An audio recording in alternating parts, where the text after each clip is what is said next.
Protecting our reputation. In this video, you will learn how to protect our company's reputation in the event of a crisis. Across URUM, we all work together to protect our company and its products and services. This video will help you to prepare and respond. A crisis can happen anytime without reason or warning. It can threaten people and property, but also the brand and reputation, and ultimately the success of our company. It is now more important than ever to be prepared for any type of communication crises. People increasingly communicate online, always and everywhere, in real time, across borders, without language barriers. They form and express their opinions often spontaneously and immediately spread them socially. We have to provide them with the scientific facts, however, at the same time, show empathy and emotion. What is a reputation crisis? Any event or development people perceive as a scandal and which impacts the public image of our company, brands, products, or colleagues. A scandal can originate internally or externally. The most common cause is a perceived mismatch of what we are to do or not to do with expectations that society or parts of it have of us. Reputation crises typically involve ethics, morals, emotions, and center around trustworthiness. They often raise public, media, or stakeholder attention. Preparation and a timely and proper response is key. Reputation crises can be caused by a technical incident. In the event of a work-related incident in a plant, the public will closely watch our immediate reactions and will want to be informed. The public will seek reassurance that our activities are safe for the community and for the workforce. Much more often, reputation crises have causes that are unrelated to technical incidents but revolve around industry issues or our animal health products or services. The public seeks reassurance that our products can be trusted to be safe and efficacious. If, for example, a regulatory body issues a product warning, customers will rightfully be worried. Product warnings are very rare, but sometimes technical regulatory statements raise customer or consumer concerns and need to be explained. When consumer protection agencies or animal rights or food safety activists voice criticism, consumers may understandably be suspicious. Alleged corporate or serious employee misconduct can also negatively affect trust. So how do we prepare for a reputation crisis? At MSD Animal Health, we have dedicated teams to tackle technical incidents or crises. Perception crises are usually dealt with by our respective communications departments, who may form multidisciplinary, cross-functional, and often cross-border communications crisis teams. Our country communications functions have created procedures, tools, and content and conduct workshops to enhance organizational crisis resilience and crisis response capability. Materials may include local crisis communications, SOPs, manuals, or leaflets that cover important processes, responsibilities, tools, content, and channels such as a list of contacts, approved question and answers, holding statements, as well as recommended actions from experts and key opinion leaders within our organization. What are some of the basics that would help us prepare for a crisis? Although every crisis is unique, there are a few rules that help us in being better prepared. After the crisis is before the crisis, problem awareness should be a basic mindset and issues monitoring a constant activity. Basic tools such as escalation protocols, standard responses, and ready-made statements will come in handy when needed. First, we must become familiar with some basic crisis response approaches so that we know how to effectively act when a crisis hits. This could make all the difference. We must be proactive rather than reactive. From the moment we become aware of an event or development that might escalate into a threat, it is critical that we monitor and report the issue. Depending on immediacy, risk, and potential impact, either a courtesy call, an early warning, or a full crisis alert to the local crisis team may be appropriate. This will allow the crisis communications response teams to properly manage and handle the issue at hand in order to prevent or tackle any threats. If we note a potential threat, we make a courtesy call, a heads up to make sure the issue is not overlooked. If the threat is imminent, we give an early warning and make sure the issue is fully understood. If an actual crisis hits, we make a crisis alert to our manager and to communications for them to take further counteraction. This will allow us to get ahead of the problem and give us the maximum amount of time to gather the relevant information in order to prepare an appropriate response. Today, news travels faster than ever. It is crucial that we do anything we can to proactively respond and protect our company. Often, it is best for communications to respond immediately with a public holding statement.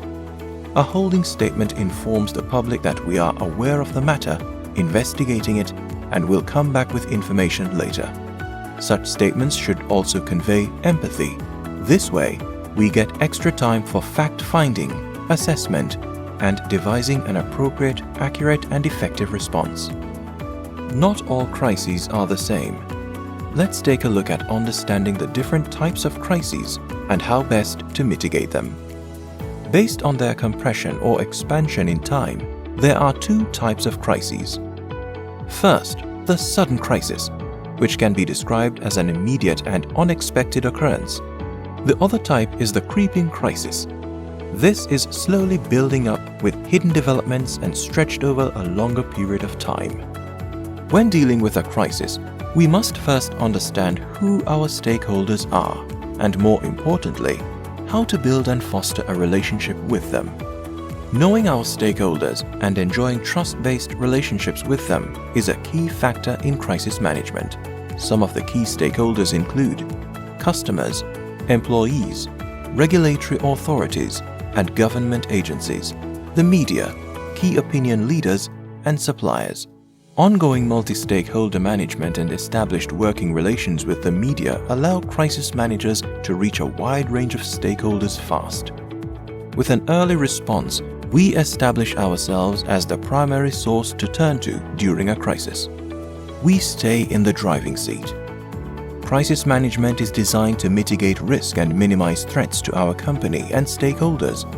This is why it is key to know our stakeholders, their needs and wants, and how to best keep them informed.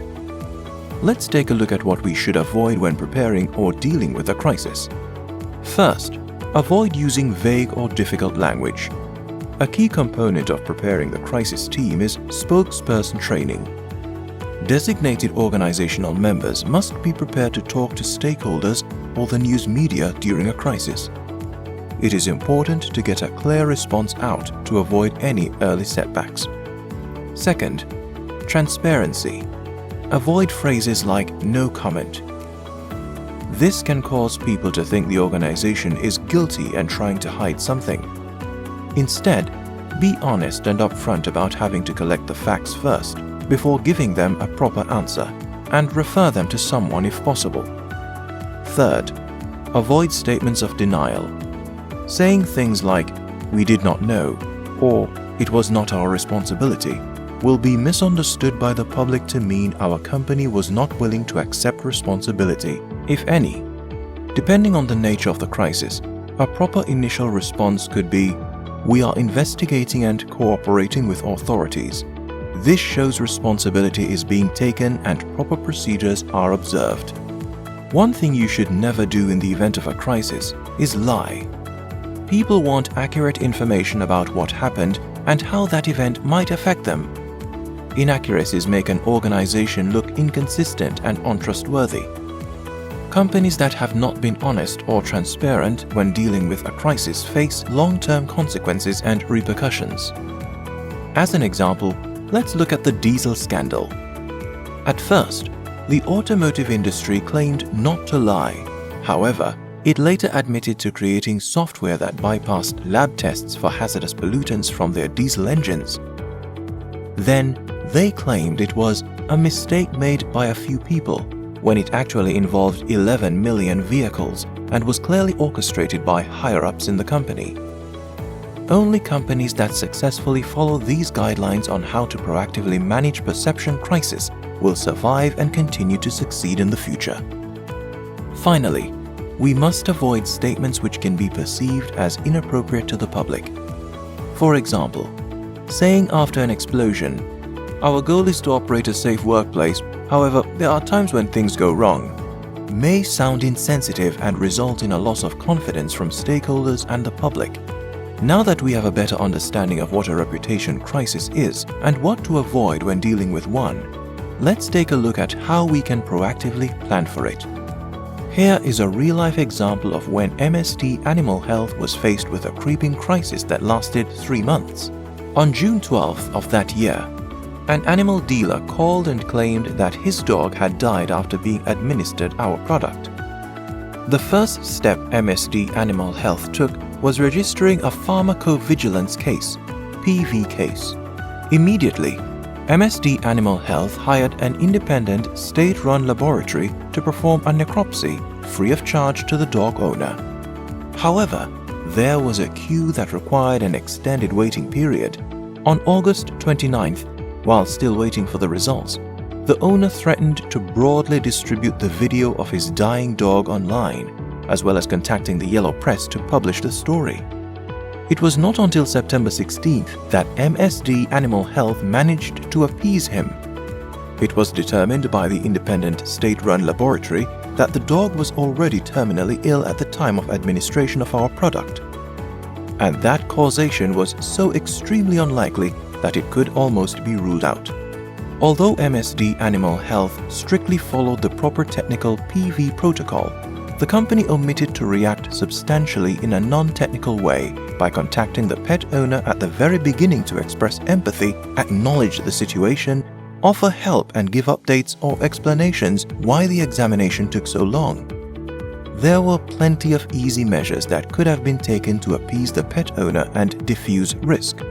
Being educated in communication crisis definition, holding statements or understanding escalation protocols could have helped MSD Animal Health to resolve the crisis at a much earlier turning point. This example is instructive because of 2 facts. First, MSD Animal Health did not do anything wrong, but should have done something right additionally. Second, there are several turning points in a creeping crisis. The first one is often missed here because MSD Animal Health was unable to detect the pet owner's social media post. A number of subsequent opportunities were missed as well, but ultimately, the last turning point was used successfully for substantive intervention. Like in this example, companies must identify areas of vulnerability that could impact their business and lead to a crisis in the future. This mindset allows them to successfully lead before the crisis ever begins. Any business unit should identify and analyze its top vulnerabilities to know where the biggest weaknesses are. This allows the building of a strong crisis approach by implementing the proper infrastructure with the necessary training on how to properly deal with each vulnerability in the most effective way. Knowing your environment and having resilient relationships established are key. They allow for easier communication and help us to stay in the driver's seat during a crisis, not just managing it. In conclusion, here are the 3 most important tips when preparing for a crisis. 1. Be prepared. 2. Be prepared. And 3. Be prepared. We hope this video has been helpful and the proper measures are being implemented before a crisis hits and evolves into a reputation crisis. Crisis preparation will allow us to get ahead and be prepared for any situation that may arise and could prevent MSD Animal Health and its business from being negatively impacted. Remember, no company is immune to a crisis. In fact, life means problem solving, and after a crisis is only before the next crisis. Every single one of you can help to protect the reputation of MSD Animal Health and its products and services. Please inform your manager or your local crisis team if you hear or see something that you feel is not right and has the potential to develop into a crisis. Thank you. For additional information related to crisis preparedness, please reach out to your local MSD Animal Health crisis team or your communication team.